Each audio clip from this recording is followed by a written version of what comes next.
Olá, leitor. Boa noite. Caso ainda não seja inscrito, peço muito gentilmente que se inscreva, deixe seu like e ative o sininho de notificações para não perder nenhum vídeo postado aqui no canal. Bom, fique agora com mais um relato ou mais um capítulo do livro. Desejo a todos uma boa história. Não pense, porém, que a tradição recifense só fale apenas em negras encantadas. Fala também de moças brancas que se sumiram. Não só a emparedada da Rua Nova, já consagrada pela literatura em romance de Carneiro Vilela, também outra, para os lados do Pina, num sítio que ficou conhecido por Encanta Moça. Foi esta uma iaiá branca, perseguida não por Exu, mas pelo marido ciumento. Para fugir ao malvado, encantou-se nos mangues. Nunca mais se viu a iaiá, que deveria ser mulher bonita, além de branca para ser tão oprimida pelo senhor seu marido. Talvez tenha se tornado alamoa e ruiva como uma alemãzinha, e apareça nas noites de lua a homens morenos e até pretos, assombrando-os e enfeitiçando-os com sua nudez de Branca de Neve. Mas, desmanchando-se como sorvete, quando alguém afoita a chegar perto de seu nude fantasma. Desmanchando-se como sorvete e deixando no ar um frio ou um gelo de morte. Frio ou gelo que, aliás, característico de quase toda a assombração recifense em que um morto aparece a um vivo. Durante longo tempo, a recordação deste mistério poetizou o sítio chamado Encanta Moça, até que, iniciada a fase atual do transporte aéreo, uma companhia ou empresa pioneira quis fazer-se do velho ermo moderno campo de aviação. Deu-se então o seguinte fato: burgueses progressistas do Recife envergonhavam-se do nome do sítio antigo, que recordava uma simples história de moça encantada em fantasma. Envergonhavam-se do nome mágico de Encanta Moça. Os mais salientes trataram logo de substituí-lo por nome que soasse moderno e lógico.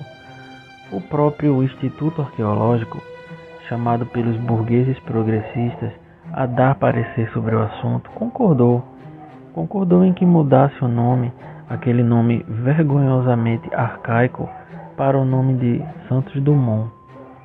Encanta Moça nada mais tinha de histórico, argumentava o Instituto, para concordar com os burgueses progressistas.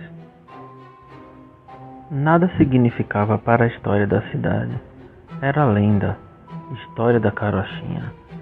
Argumento de quem nunca leu aquela página de Chesterton, em que o ensaísta inglês lembra que uma lenda é obra de muitos e, como tal, deve ser tratada com mais respeito do que um livro de história, obra de um único homem. E antes que Chesterton, já dizia a sabedoria francesa. De modo semelhante, desapareceram do Recife outros nomes bons e antigos de ruas, praças e sítios, nomes impregnados de tradição nos quais os historiadores rasteiros não veem história por entenderem que história é só a que se refere a batalhas e governos, a heróis e patriotas, a mártires e revoluções políticas. Só o que vem impresso nos livros ou registrado nos papéis oficiais. O caso da Rua dos Sete Pecados Mortais, a qual se deu o nome, aliás ilustre, de Rua Tobias Barreto, chamava-se dos Sete Pecados Mortais, um encanto de nome, por ter sido no seu começo extenso beco contendo 7 casas do mesmo lado e habitadas por mulheres fadistas. Tinha a velha rua tanto direito a continuar a Rua dos Sete Pecados Mortais, como Chora Menino a continuar Chora Menino, Encanta Moça, Rua do Encantamento, continuar Rua do Encantamento. Pois o Recife Antigo teve uma rua chamada do Encantamento. Era uma rua por trás do vigário. Sua história, contada por outro velho cronista da cidade, o Pereira da Costa, é das que mais enchem de sobrenatural o passado recifense. É história em que entra frade e aparece casa mal assombrada. Um frade que costumava deixar à noite, disfarçado, o convento, para dar o seu passeio, ver as moças, talvez as mulatas, matar a fome de mulher. Uma noite encontrou uma mulher que lhe pareceu uma beleza encantadora. Seguiu-a e depois de algumas voltas subiu as escadas de um sobrado que ficava ali na tal rua. A sala estava às escuras. Sentaram-se a mulher e o frade libertino, este procurando descobrir quem era a mulher tão bela. De repente, conta o cronista que a sala ficou iluminada. Apareceu no centro um esquife contendo um corpo humano. E a mulher bonita, esta desaparecera. O frade deve ter se assombrado, mas teve a calma necessária para dependurar em um prego o relicário que trazia em seu pescoço. Desceu as escadas do sobrado e da rua olhou para a sala. Estava outra vez às escuras. Voltou ao convento e contou a aventura aos outros frades.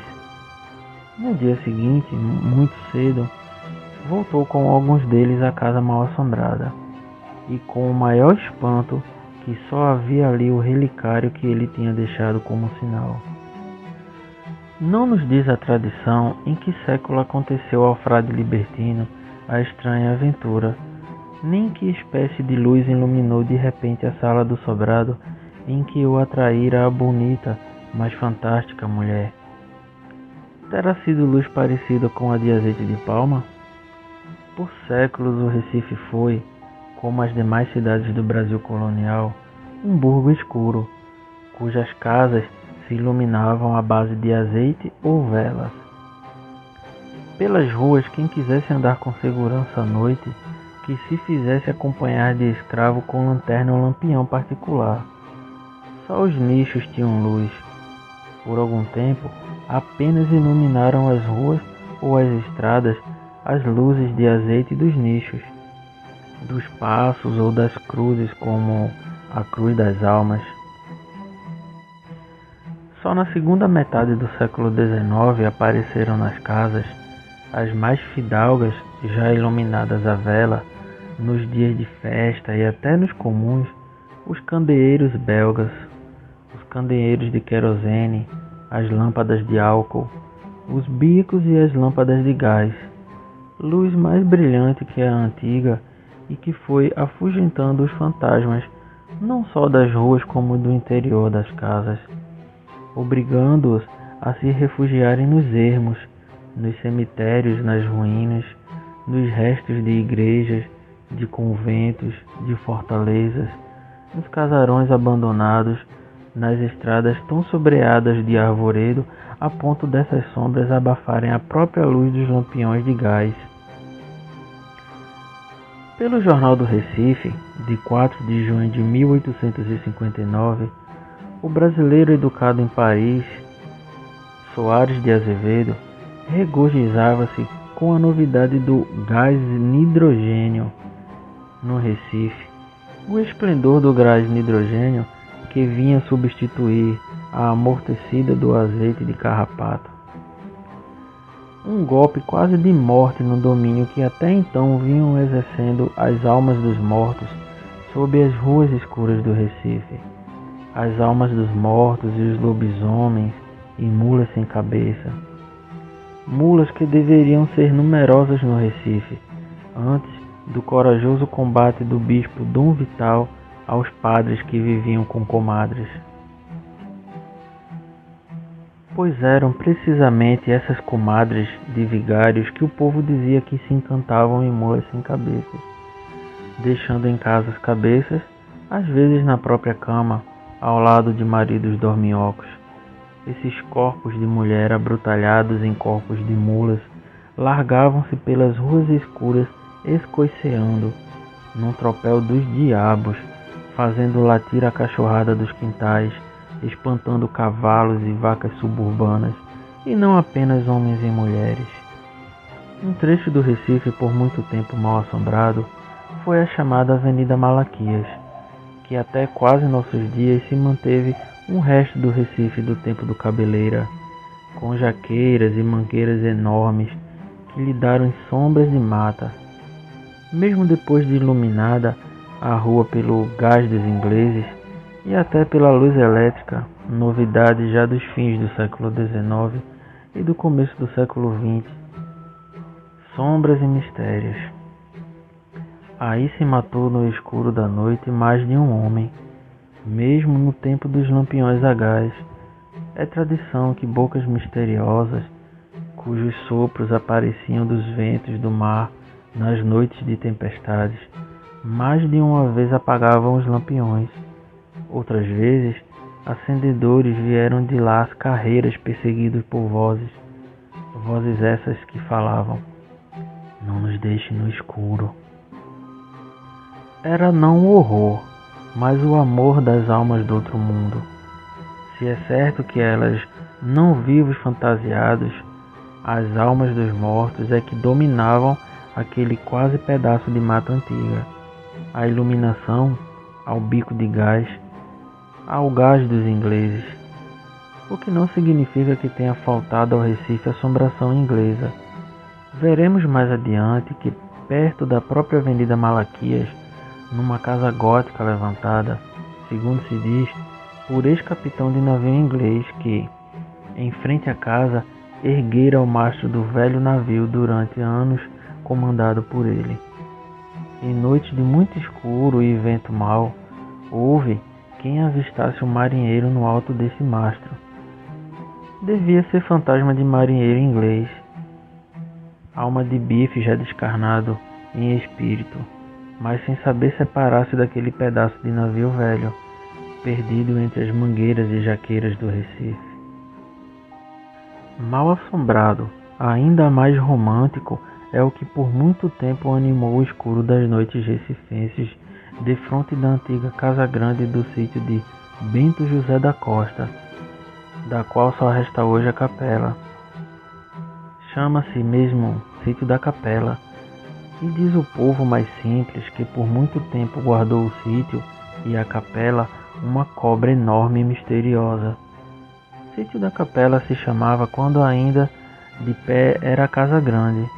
Sítio da Capela continua hoje.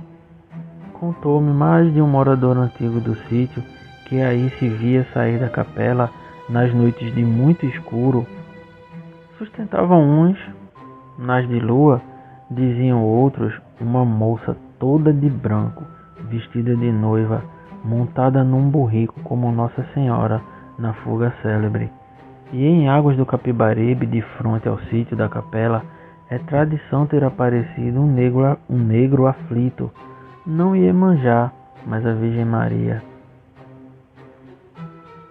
Cidade telássica, escancarada ao mar, ao mesmo tempo cortada por 2 rios e manchadas de água por várias camboas, riachos e canais. Veneza americana boiando sobre as águas. É natural que no Recife o sobrenatural esteja como em nenhuma outra grande cidade do Brasil, ligada às águas, à água do mar e às águas dos rios. Ainda no século XVI, em águas próximas às do Recife de hoje, navegadores europeus descobriram um rio que se chamava dos Monstros, por terem visto em suas sombras tropicais monstros marinhos. Monstros de braços cabeludos, mãos de forma de pés de pato, corpo coberto por pelos, cabelos longos, corpo delgado e que, a saltarem das águas como rãs, mostravam-se as traseiras partes semelhantes às dos monstros e, quiçá, com peludas caudas. Devem ter sido assombrações, por não constar da história natural da região a existência de tais monstros. Mas não é só na costa do Brasil e nas águas do Recife que os olhos dos homens do mar, ou dos moradores da beira-mar, ou das beiras dos rios, ou dos simples riachos, ter visto visões e figuras que não constam dos compêndios de história natural, só da história sobrenatural. Nos mares do Nordeste do Brasil quase inteiro, e não apenas nas águas do Recife, é tradição aparecerem trouxas de roupa, procissões de afogados na noite de Sexta-feira da Paixão, navios iluminados que desaparecem de repente, jangadas que também se somem por encanto, o calhão espelho, ou também conhecido cação espelho, o pintadinho, os povos gigantes. Sempre o sobrenatural e o natural a se misturarem para botar a perder jangadeiros, bagaceiros, pescadores, fazendo-lhes deixar as casas, a família, os filhos e trocar-lhes pelo mar. Um mar rival do próprio Deus. Um mar que para muito marítimo se escreve com M grande, como o nome de Deus, com D grande. Exigente de sacrifícios e de ritos como o Deus do Velho Testamento. Em página recente, recorda um mestre do folclore alguns desses ritos de homens do mar, não só do Recife como do Nordeste inteiro. Homens para quem o mar é na verdade um segundo Deus e, na figura de Iemanjá, a qual ainda vi certo babalorixá do fundão oferecer comida e flores perto da cruz do patrão. Uma segunda mãe de Deus e dos homens. Lembra o folclorista que não é outro senão o professor Câmara Cascudo, que o mar exige dos seus devotos do Nordeste silêncio em certas ocasiões, como exige cantorias noturnas. Dizia: não se canta depois de o sol se pôr, não se grita senão havendo claramente a claridade. E mais, não se insulta ao mar batendo-lhe com o calcanhar, ou joelho ou cotovelo. E ainda o marama, entre outras a cor vermelha. Aqui faço restrições à generalização do folclorista rio-grandense do norte. Ou antes, o que entendo que o vermelho pode ser amado pelos monstros do mar, mas é evitado pelos homens que trabalham no mar, pelo menos por alguns dos quais tive e tenho conhecido no Recife e em praias de Pernambuco. Golas de alfândega, bagaceiros, barcaceiros, jangadeiros e pescadores. Como o mar não é para o pescador, jangadeiro ou barcaceiro do Recife ou das vizinhanças do Recife, pagão, nenhum deles, dentro do mar, deve dizer em voz alta: Jesus, Maria, José, sob pena do mar se agitar, ficar revoltado. Outra crença, a de que praia não foi por muito tempo a do Brum, no Recife, onde as mulheres tomam banho. Esta não dá peixe. Nesse caso não são peixes, bons e maus, que se assombram com as mulheres e fogem delas como a figura para eles o próprio diabo. Mas fogem delas como se para eles fossem figuras diabólicas.